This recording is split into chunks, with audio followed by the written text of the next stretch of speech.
Welcome back to Mentality Mondays, a healthy conversation series around healthy masculinity and violence prevention through the Mentality Project. My name is Anthony Siliberto. I am the Assistant Director for Fraternity and Sorority Programs here at Tulane and also serve as the co-lead for the Mentality Project. We're very excited to have my colleague Matt Hall here as our special guest this week.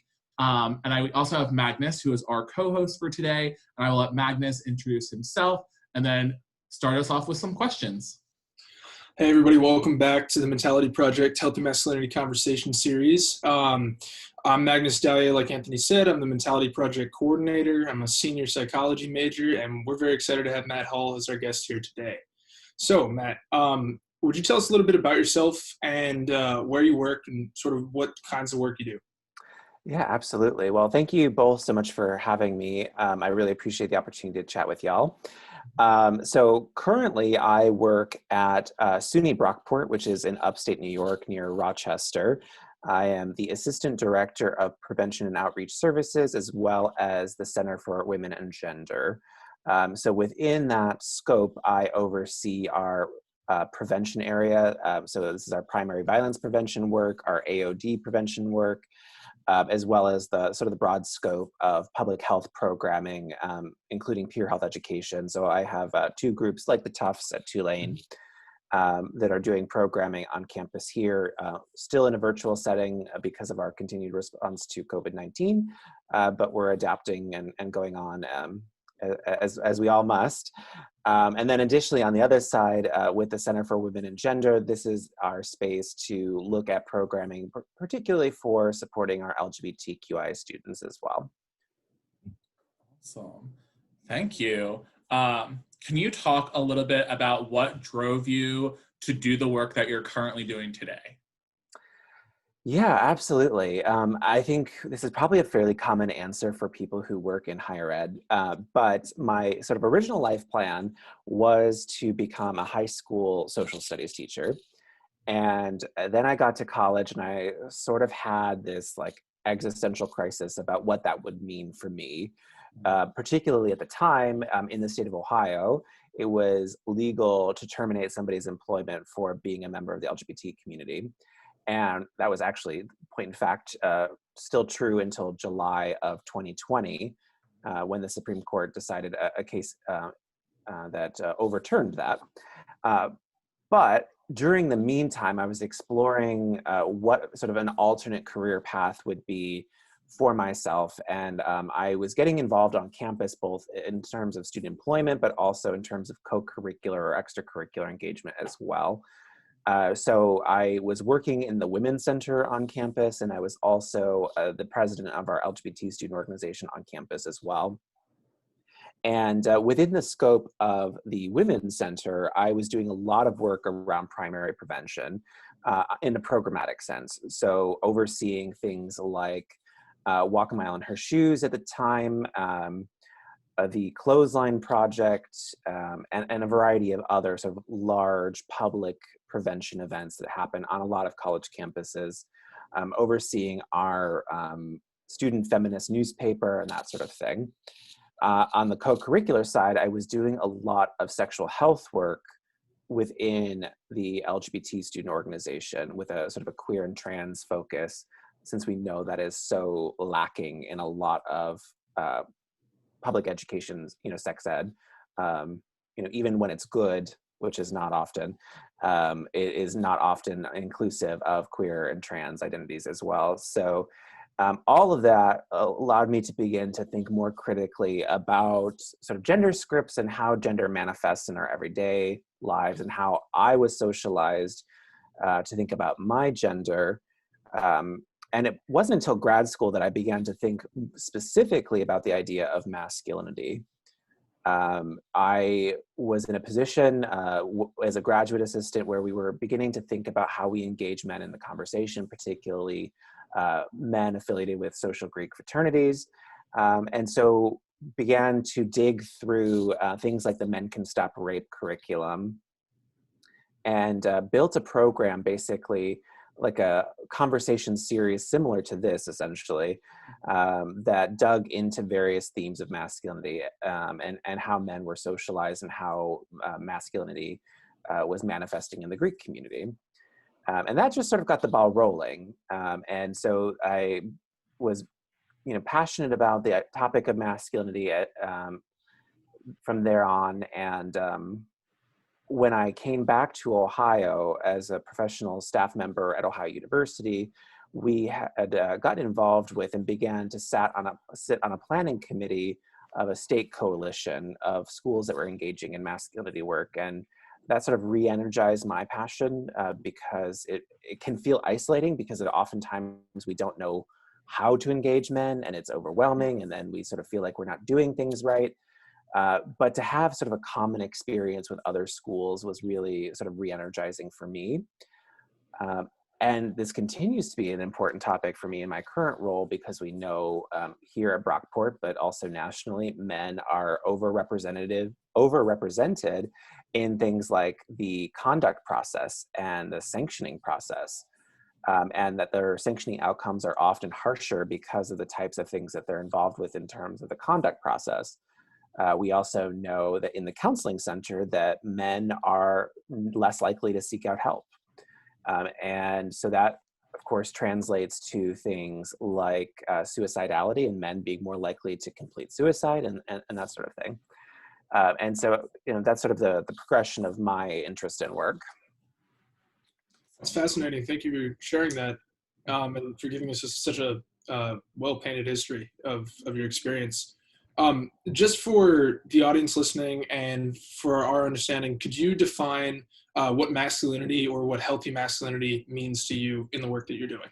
Yeah, this is such an interesting question, and it's one that I have struggled with for years, because I think there is this desire to create like a black and white answer, a dichotomy between toxic or unhealthy masculinity and healthy masculinity. And I think that's oftentimes what freaks people out, because there's this perception we're telling people how to be a man, or that being a man is bad. And we see that painted oftentimes in sort of the media that rejects these conversations around healthy masculinity. So I tend to think about healthy masculinity in terms of like authentic, genuine masculinity. Gender is a social construct, right? So like, let's throw out all of our preconceived notions about what that means to begin with, and recognize that masculinity and femininity, even though it's on a spectrum, is still a binary. And so ultimately I would say like gender, that is healthy gender, is what is genuine, comfortable, and safe for an individual. I think in my younger days, I'd probably try to define it more. At the beginning of my career, I'd try to find more labels for it, and figure out how to sort of construct this image of what healthy masculinity is. But I think I've gotten to the point in my life and in my career where I just say authentic presentation of self, and whatever that means. Absolutely. And we talk about this all the time, is the authentic piece, right? And like, what does it mean to be authentic? And that's something individuals have to learn for themselves, right? Like we teach you that, we can give you kind of like tips and tricks to finding your authentic self, and like, doing some self-reflection pieces is really a big part of that, but we can't teach that to you necessarily. Absolutely. And I think self-reflection, self-assessment is a skill that we have to develop, right? I am just as bad. So I don't want to make this sound like I'm pigeonholing anybody or any generation, but like we are so caught up in like our phones and things like that oftentimes I think some of our engagement with ourselves in the world can be kind of superficial. And again, I say that as someone who gets my weekly report that tells me how much screen time I've had on my phone, and I feel guilty about it. Yes. But I think sometimes we need to step back and do a little bit more intentional sort of digging in the self. Absolutely. I think a question I have is, we have kind of developed this activity here through my work with you, at Ohio University around reconstructing the man box and what that means. So where do you think that we still see masculinity or healthy masculinity as less acceptable today in terms of like this man box? And you can talk more about the man box as well. And where do you think like expectations from society come from? Yeah, I know this is a slightly unpopular opinion, but I don't like the man box. Yeah. It's super old school to me. And I once saw a presentation, and this is probably like healthy masculinity blasphemy, what I'm about to say, but I once saw a presentation put on at Ohio University when I was a student by Tony Porter. And he was talking about the man box, and he specifically said, like, the man box is glued together by things like homophobia, but we're not going to talk about what it means to be gay, or we're not going to talk about like what homophobia is. And I thought, oh, that's curious. That seems a bit short-sighted. And so I think there's even this tendency when we're talking about healthy masculinity to find ways to make it palatable. And so that feels a little crunchy for me. Then again, I'm like over here, like, let's eat the rich. So, you know, whatever. But I think more seriously, I think, you know, we have to go back and sort of analyze the individual pieces that make us up, right? And see, you know, which way the pendulum swings about the acceptability of engaging in healthy masculinity work. You know, I think about things like religion, about pop culture, about sort of generational inheritances around gender roles in the family. And depending on what those look like, I think it tells us a lot about what is or is not acceptable for sort of the exploration of masculinity as an individual. You know, we hear all of these horror stories about, you know, men and boys who were told to man up or don't cry or don't be a pussy or whatever the case may be. And not only is that like shutting down, you know, help-seeking behaviors and the display of emotion among men and boys, which is a problem in and of itself, it's also sort of pathologizing things that we identify as female or feminine and making them less than, which there, you know, is your like problematic, you know, gender roles there, which promote sexual violence or violence against women because it's less than or disregarded or what have you. And so I think it's probably going to be context specific about where, you know, healthy masculinity is less well received. But there are plenty of spaces, even in 2020, where that happens. I saw a meme just the other day about sort of the difference between mechanics and teachers. And I thought it was really sort of illuminating. And it talked about how teachers should stop complaining about buying books and supplies for their classrooms because mechanics do the same thing and often it's more expensive. And I'm like, this is apples and oranges. And, you know, we can talk about why anyone in a profession has to buy their own supplies, whether it's a teacher or a mechanic. But the imagery of the meme was really interesting. You had like your gruff, like mechanic guy in his jumpsuit, and he had a beard and tattoos and all these things. And then it was almost like a hipster barista in a mechanic's outfit. But then you had this woman who's being portrayed as the teacher, and it's very clear that like the imagery is supposed to evoke like a shrill harridan of a woman who's unpleasant to be around. And if we think about what that tells us about our social expectations about women, but also things like professions that we associate more often with women, like education, I just think it's very telling how all of this is super insidious. Yeah, I think that's very well said. So talking about education a little bit further, would you mind exploring sort of where you think the future of healthy masculinity programming is going, what it's going to look like, or what you'd hope it would look like? Yeah, this is a really good question. And I oftentimes compare this almost to sex education. Well, and they're inherently linked too. But if we're thinking about things like masculinity or sex education, there is a possibility for a developmentally appropriate spectrum of education, right? I don't want to dive into, very detailed, anatomical sex education with a kindergartner, right? That's not appropriate. They won't understand. But we can talk about like the safety of our bodies and our boundaries and that sort of thing, and interacting with other people. I think similarly on the spectrum of masculinity, we need to start this conversation from the beginning. One of the things that I feel like we in higher ed say all the time is that we are encountering situations where we have to undo socialization or trauma or what have you from the K through 12 experience.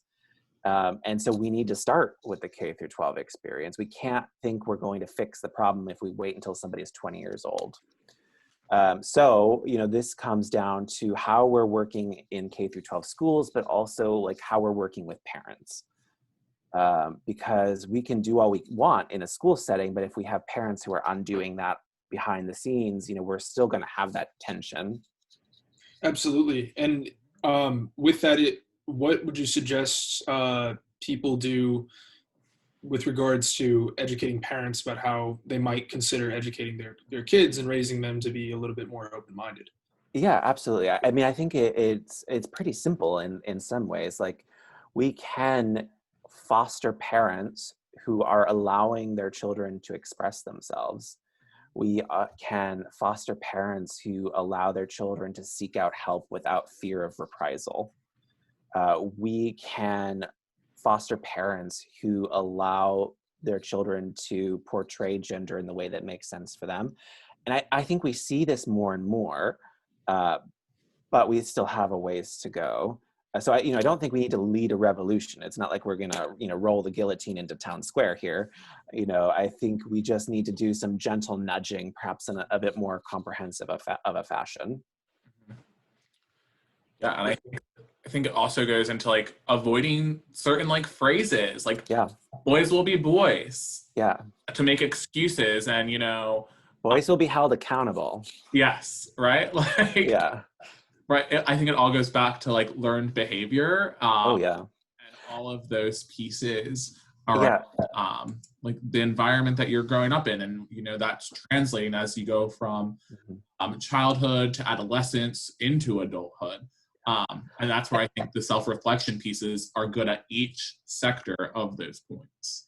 And if we think about this, like if masculinity is sort of mapped onto like a public health schema, we know that environmental change takes a long time. Yes. An example that I always use when talking about sexual violence is our alcohol culture on campus. And if we think about Ohio University, the institution that both Anthony and I came from, we know that it was for many decades consistently ranked #1 on the college party list, through Playboy magazine, through the Princeton Review, all these places that are sort of cultivating how we think about party schools. We were #1. And over a period of 35 years, we slowly worked down the list to, I think, 13. But it took a lot of concentrated work around social norming, psychoeducation, programming, alternative programming. And so when we're thinking about how we might view a plan for reacting to things like the Me Too movement, it's very similar. We have to think about how we're dedicating resources, how we're creating a strategic plan, and what the long-term environmental strategy is. And then when we think about masculinity on top of that, I think that's even farther behind the game than sexual violence or alcohol, drugs, and that sort of thing. Obviously, masculinity is tied to those things, just as alcohol and sexual violence are tied together. But the ways in which we process and talk about them and sort of the comprehensive or universal nature of that conversation is not there in the same way. Absolutely. Agreed. Magnus, I'm sorry, did you have something you want to add into that conversation before I asked my question? I think I'm going to digest it for a little bit. It was a noted point, a well-noted point for sure. I definitely think the environment plays a larger role. I guess The one thing I would say before you ask your question, Anthony, is with that analogy, how important do you think it is to look at the causes? I'd certainly think you're right that we do need to look at the environment and the sort of solutions and proactive steps we can start taking now, and what resources we're not allocating that we could be. But what do you think about how we look at the causes of both types of issues? I mean, I think you can't put a Band-Aid on a bullet hole, right? Or a bullet wound. So yes, we need to be treating the symptoms, but yes, we also need to be treating the cause, right? And so we need to think about assessing what those causes are. I'm not even sure we've gotten that far, frankly. We all have a good sense, I would say, of some of those systemic causes, but I don't think they're universally accepted, for example. So definitely, I am 100% in agreement with you that we need to be thinking about treating the cause as well as the symptom. I'm just curious, can you go into some detail around the programming that you've kind of created and have done both at the institutional level and the communal level with the consortium in Ohio? Yeah, absolutely. So I mentioned before the project that I worked on in grad school, which was sort of a certificate series, conversation series around masculinity, and that definitely got me thinking about that programming. When it comes to the years since then, again, like everything else in higher ed, the pendulum swings back and forth around sort of institutional investment in a topic area. So when I first came back to Ohio, there was a lot of interest, again, in engaging masculinity. And we had a program on OU's campus called Vanguard, which was adopted in part from Bowling Green State University in Bowling Green, Ohio.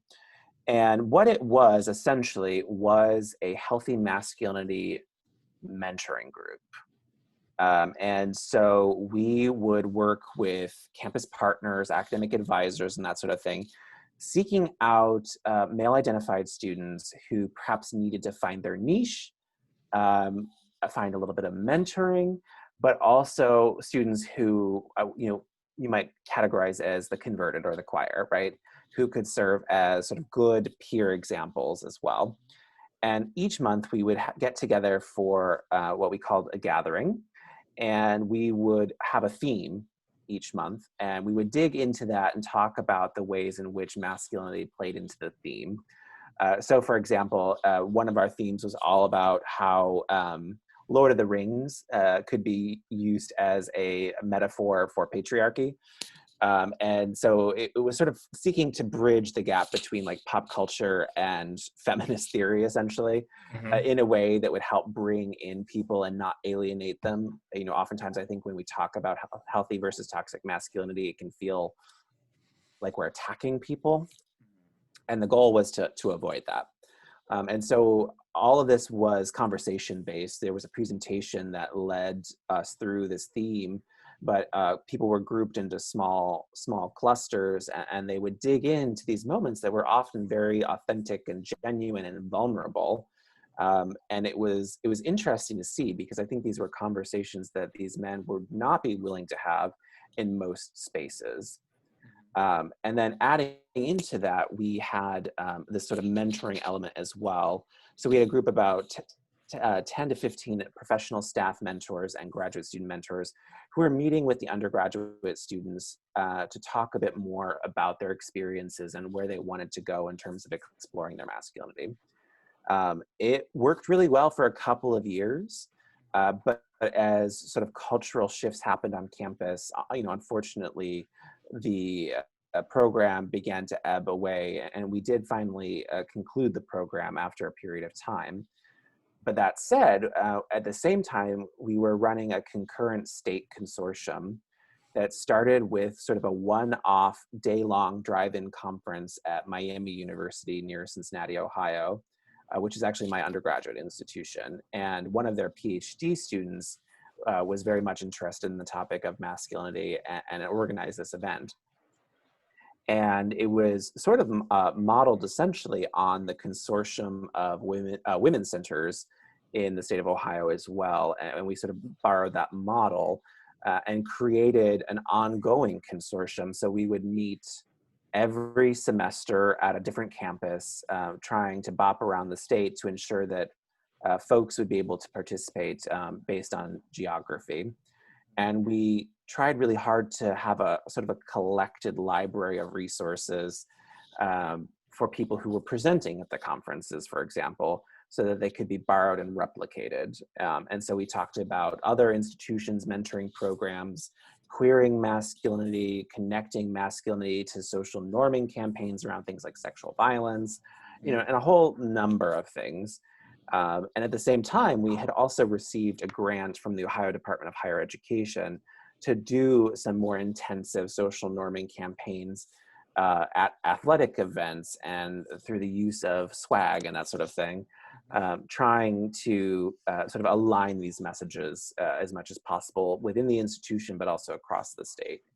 So yeah, and then, because of COVID, obviously that sort of hit a snag.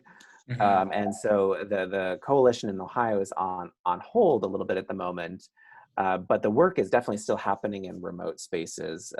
Prior to leaving Ohio to move to New York, we were doing things like queering masculinity or masculinity in the media and that sort of thing for classes and student orgs, and our peer educators were diving into these topics as well. Particularly in thinking about how bystander intervention could be used to tackle the topic of toxic masculinity. So jumping off that idea of bystander intervention, how would you suggest peers stand up for each other and break free sort of from those expectations of what masculinity should look like? What does a good bystander or a good role model really look like on college campuses? Yeah, that's a good question. And I recognize, and I want to say up front, that bystander intervention done successfully is not easy. And it's not necessarily 100% successful. And it takes a long time to change people's minds. And so something that I know Anthony's heard me talk about before is this idea of cultural muscle memory.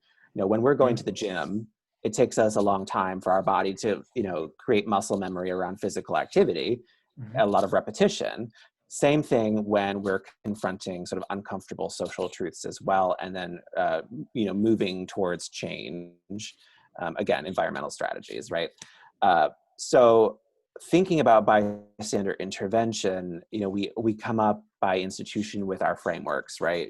For example, the 3Ds of bystander intervention, direct, delegate, distract. I don't think anybody goes into a situation with like a Rolodex of bystander intervention. Like, in this moment, I'm going to do blah, blah, blah. I think it is a good framework to have, but I think more realistically, we think about how people are operating on the fly. And so it comes down, I think, most successfully to rapport and relationships. We know, and research tells us, that students emulate the behaviors of their peers, for better or for worse. In this case, sometimes it is for the worse. But if we're checking people and disrupting that problematic culture consistently, hopefully over time we chip away at the layers of toxicity and get people to think more critically about what that means. And so, I think, you can use, lean into your relationship that you have with somebody, or you can use humor and things like that so that they don't feel attacked or defensive. But it really is about like the small stuff as well.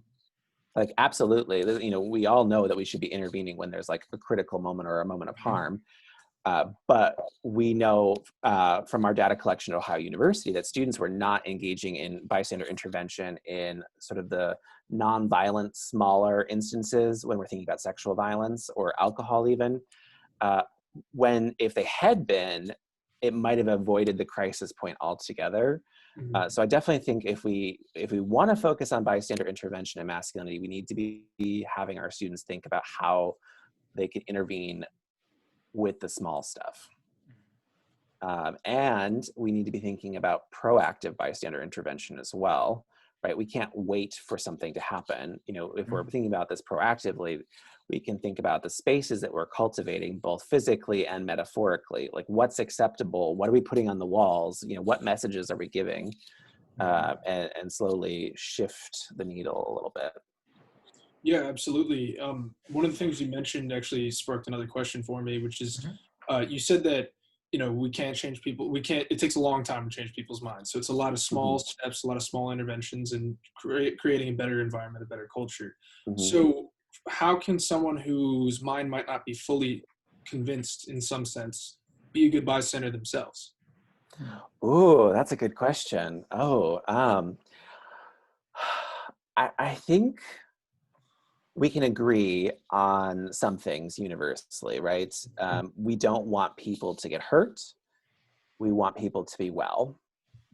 And so we may not have fully converted somebody to the cause, but I think getting people to think about these sort of universal truths is a good place to start. And I think we can leverage that sort of regular agreement, but that is a hard one. Yeah, I'm curious what you think.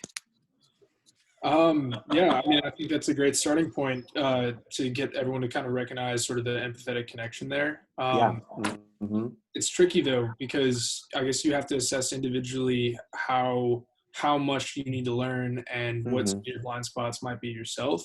And I know there's plenty of people out there that do recognize their limitations and want to learn and grow despite their lack of knowledge.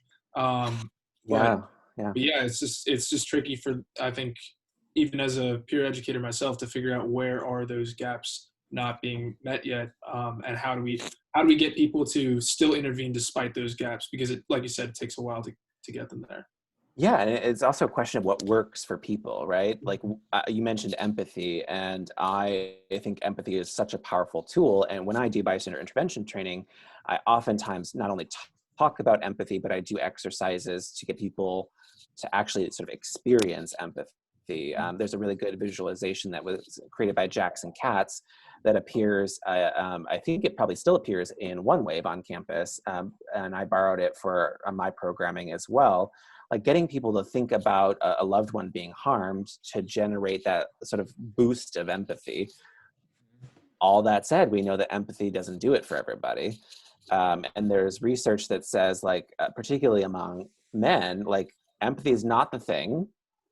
And we need to be thinking about sort of a gentle directive almost to get them moving in the right direction, even if they're not agreeing with the right direction. Yeah, and Magnus, I think also when in our programming, a good visual that we like to use is that benefits versus harm. Right? Yeah. The quadrants, right? Like, is this benefiting me and others? Is it benefiting just self while harming others? Is it harming both myself and others? Or is it benefiting others but harming myself, right? Yeah. And kind of using that, the quadrant matrix, whatever we describe it as a kind of a visual assessment of like where do we intervene and where do we see the topics that we talk about around violence prevention and masculinity work intersecting in that. Yeah, and I think that brings up a good point too. Like if you're thinking about those quadrants and that self-assessment, it really begs the question, like when we're engaging with men, how are we getting them to think about their goals and why they engage in certain behaviors, right? If they do it just to do it or because they were told to do it, like that's one thing, but like what are they hoping to get out of something? And is there a way to do it in a way that is healthier, more positive, pro-social, whatever you want to call it, that achieves the same goal? And I think that aligns well with the possibility for talking about empathy, but also some of those, gentle directives. Like people don't want to get in trouble, right? And if that's your motivation for doing something that's good, I'm okay with that because you're still doing something that's good.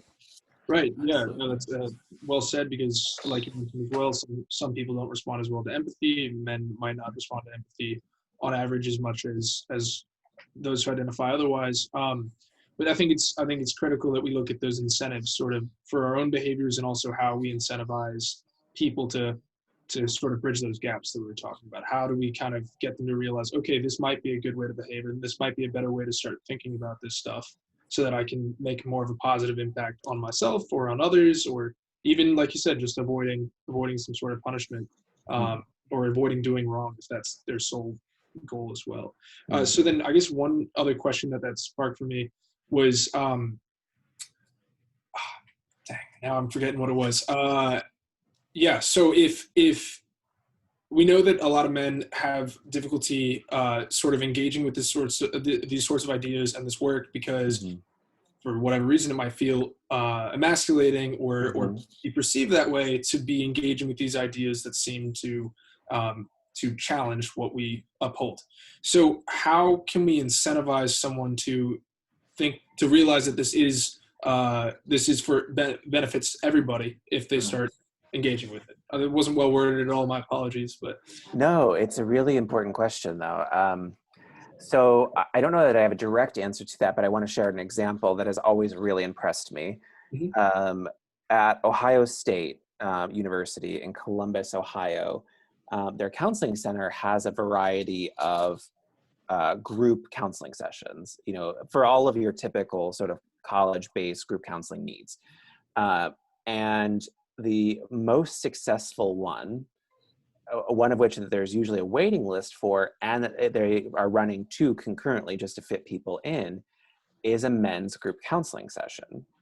And that is sort of the antithesis of what we normally hear about men's help-seeking behaviors. And so I remember seeing a conference presentation by one of their counselors who ran these sessions, and he talked about basically sort of delaying the counseling element of these groups for weeks or months, depending on the status of the rapport building that he had with his clients.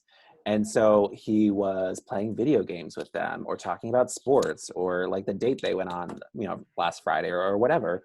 And it's really sort of one of those almost cliched higher moments of like, he was meeting them where they were at, and it worked, right? And so even though the counseling elements and some of those more intentional clinical moments perhaps were not happening until 3, 4, 5 months down the road, people were coming back. And so when it comes to doing this work, we so often want, just like every other issue that we're trying to tackle on college campuses, we want an overnight result. And we don't necessarily view it as an outright success if we don't have it. But if we're gonna do this work successfully, we have to be in for the long haul. I don't know if that even was close to answering your question, but it's what sprang to mind for me. Well, no, it's certainly valid. It definitely resonates with me, wanting that sort of overnight fix. But yeah, and it does touch on the idea of how we're going to sort of get people involved in this is through a slow, gradual meeting them where they're at sort of process. I was just wondering if maybe you could touch on the gentle directives you were talking about, like give some examples of those maybe, and how that might incentivize someone who doesn't respond as well to empathy to learn, to open their mind, if that makes sense. Yeah, honestly, I think fraternity men do this really well. You know, Greek life overall, I think, but in this case, fraternity men do this really well if we're thinking about training around harm reduction, liability. What's the word I'm looking for? Risk management. Risk management, thank you. Honestly, I think these are great examples of some of those gentle directives, right? If we're thinking about Panhellenic women, for example, and you know they're sober sisters, you know, things like that that manifest on the men's side, I think are really good. Like there's expectations about who's being in charge of a group. There's expectations about the things that we're going to reduce liability, to reduce our harm, our potential to get in trouble. You know, I would want people to do these things from an altruistic perspective. But again, if we're employing them from just like a risk management harm reduction strategy, like I'm okay with that as our sort of beginning push. You know, and an ideal sort of next step, like go back to that idea of someone who's a little bit more aware of their blind spots. Like Google is everybody's best friend, right? So hopefully sort of that next graduation point is where they're doing some of that emotional heavy lifting through Google and learning a bit more about, you know, what is going on in the world? Why do I feel this way? Why do I treat people this way? What do I do next? But yeah, I would say that quadrant that Anthony was talking about, I think is a really good starting point or example of a gentle nudge, a gentle directive. I also think, when we talk about bystander intervention and we talk about risk management and harm reduction, we have to really reassess what our roadblocks are in those situations, right? Mm-hmm. Because so often in this work around bystander intervention that I've done since my undergraduate career and then undergraduate and now present career now, is it is harder for students to tell a friend something and correct Mm-hmm. a friend's behavior, especially in this work that I do around fraternity and sororities, than it is to interject when something's going on with someone they don't know.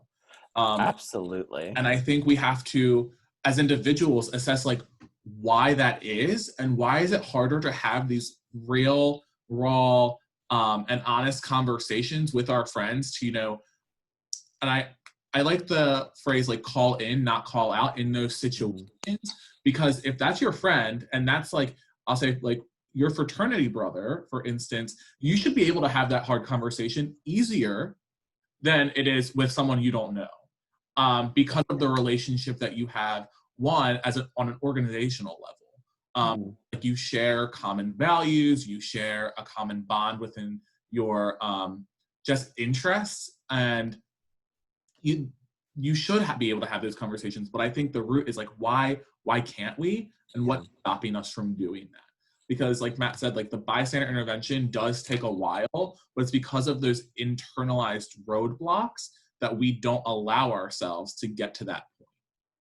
Yeah, absolutely. I am 100% agreement. And something that I sometimes say in programming that like gets a shocked response is like, we all know a rapist.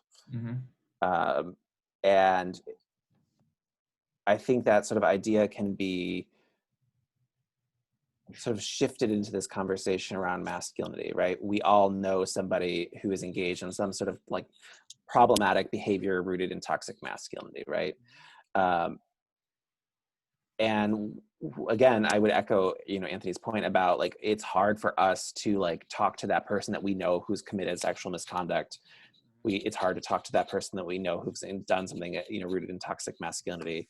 I don't have any good answers for that either necessarily in the short term, but, definitely have to tackle those roadblocks, those barriers to intervention, because it's really sort of sad as a culture that we would allow harm to happen simply to avoid like awkwardness.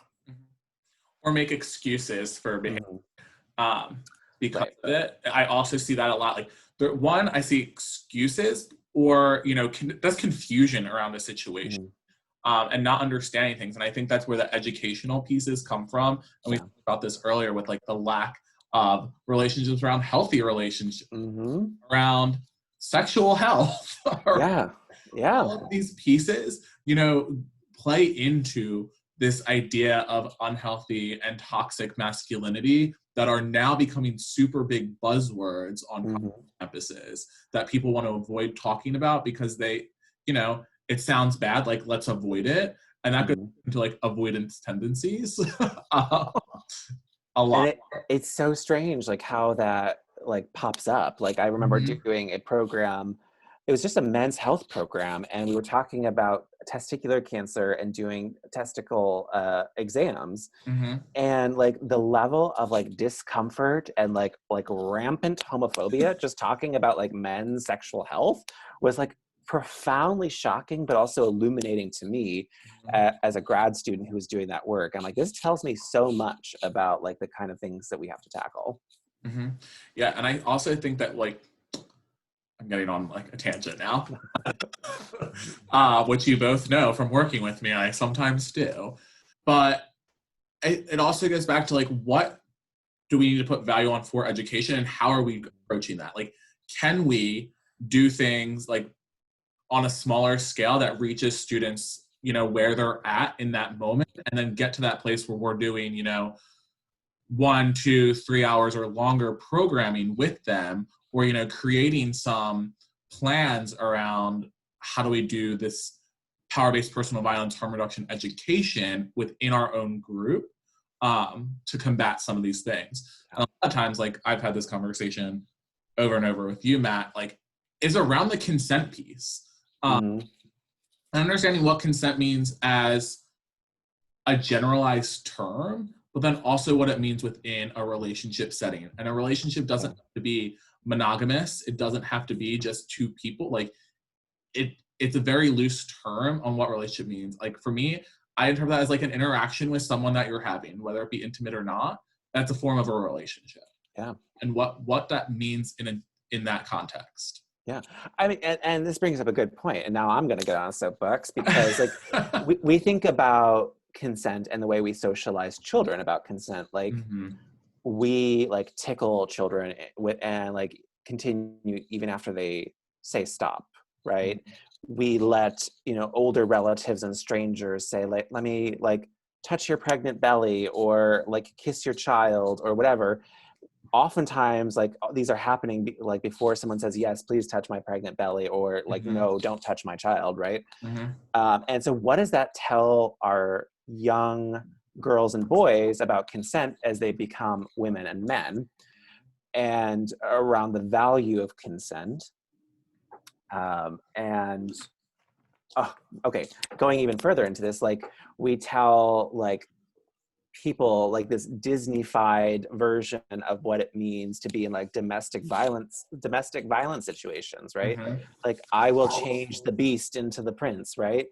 All these things. So again, as college educators, how are we then potentially reaching back into the community to engage high schoolers, middle schoolers, and even elementary schoolers, because we do have some more resources to do this work that maybe K through 12 can't. And this is going slightly off topic here, but like there's this debate about how we're spending like college student tuition dollars, and whether it's appropriate essentially to do community-based work, but I think we have to. So that's a slight tangent, but. Right. Also because our college students are members of our community once they accept their, letters to a university. You are a member of the community, not just the university community, but the broader community in which you live in and where your institution is positioned. And the community is inherently affected by the presence of a university, and children see what happens, right? The Ohio University has a very long history of putting students in off-campus houses have a very long history of putting up these really horrible, sort of misogynistic, homophobic, transphobic, racist banners, particularly during move-in weekend, homecoming, sort of large celebratory periods. Campus is certainly fixated on them, but so is the community. And ask questions about what things mean. Yeah. When I was a student, the sign that got a lot of attention was yes means yes, no means anal. My last year, or maybe the 2 years ago at Ohio University, the big one was you can't stick a fist in her personality. And sort of it's an erasure of, a woman's autonomy, but also just horrible. Yep. And the messages that sends out about, you put that on your house, that really does label who you are as a human to the community and your peers, and all of that. Well, and on top of that, like I hate conversations that peg toxic masculinity specifically as a problem for fraternity men. So I don't want this to sound like that, but that particular example that I just used, you can't stick a fist in her personality, was a sign put up on a fraternity annex house. And I'm like, this is sort of creating that moment of confirmation bias here when it comes to how people think about masculinity, particularly as it's manifested in fraternities. Absolutely. Yeah. Cool. Well, we have only a few more questions because we are almost at our time for the day with you, Matt. So I'm going to let Magnus take the next question before we kind of wrap up. Yes. So pretty sure this is where we were, but Could you share any resources that are available to someone who's listening that might be struggling with cultivating healthy masculinity in their everyday life?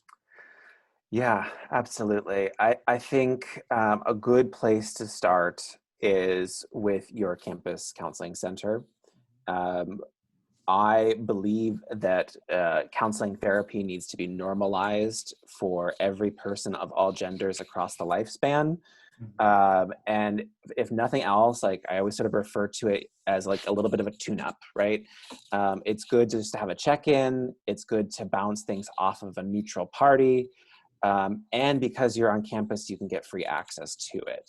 I think that's always a great place to start. I recognize that it can be uncomfortable because we do tell men and boys not to seek out counseling, that they don't need it. But because you can do it for free in a private setting that's safe, particularly right now with telehealth, I think this is a great option. I would also say get involved on campus because you have programs like Tufts and folks like Anthony who are doing the work, who are good, spaces to talk and process, but can also provide resources. And then it's sort of, as you branch out, thinking about how, service looks and what the ways at which service teaches us to be our authentic selves. And then, of course, with perhaps a few parameters set, thinking about Google and reading. And I say Google as sort of an umbrella term for all of the sort of self-exploration that one might do. But I think those are good places to start. And I recognize too that people have faith traditions and that sort of thing, and seeking out spiritual counseling or what have you is also an option in this as well. Recognizing the ways in which masculinity shows up in religion is important as well. Well, as we are wrapping up today, Matt, we thank you for your time. Just want to ask if there is any way to follow and stay up to date with the work you're doing at SUNY Brockport, and then if you just have any final words for our viewers that are watching right now. Yeah, well, I'm always down for an Instagram follow or a Twitter follow. Our handle for both Instagram and Twitter is at Brockport Hazen. So it's BROCKPORT, Hazen, HAZEN, all one word. Actually, I better check that was not the wrong order. But this is our Hazen Center for Integrated Care. This includes counseling, the health center, but also prevention and outreach services, which is my area. That is the right order, Brockport Hazen.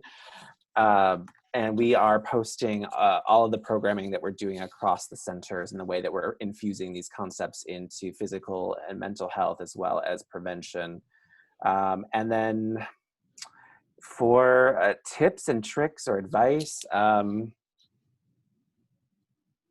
this is kind of cliched, I suppose, but listen to yourself, right? You know yourself, your body knows itself, and even if the message isn't clear, it's always going to be telling you something. And when that voice is there, do your best to listen to it and dig into that meaning. This is that really foundational piece of self-assessment. And start there before worrying about conquering the world.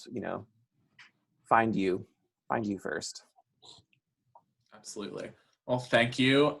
I know I always appreciate a chance to catch up and talk with you about these topics. And it was a great conversation today. So again, we appreciate your time. Yeah, thank you for letting me come and babble a little bit. I'm always happy to get on my soapbox with anybody. Magnus, I appreciate the work that you're doing, both with Anthony and with the Tufts. It's great to see student leaders, engaging in tough work. Thank you. I really enjoy doing the work that I'm doing with Anthony, and I love the peer health education program. So it's been a pleasure, but this kind of engagement is really what makes it worthwhile, and just being able to reach a wider community, hopefully through the internet, despite COVID and all that. We're finding a way around it, and having awesome guests like you come and share your insights is really what makes this work. So thank you very much for joining us today and for talking to us. Yeah, absolutely. Anytime. All right. Bye, y'all. Bye. Have a good weekend.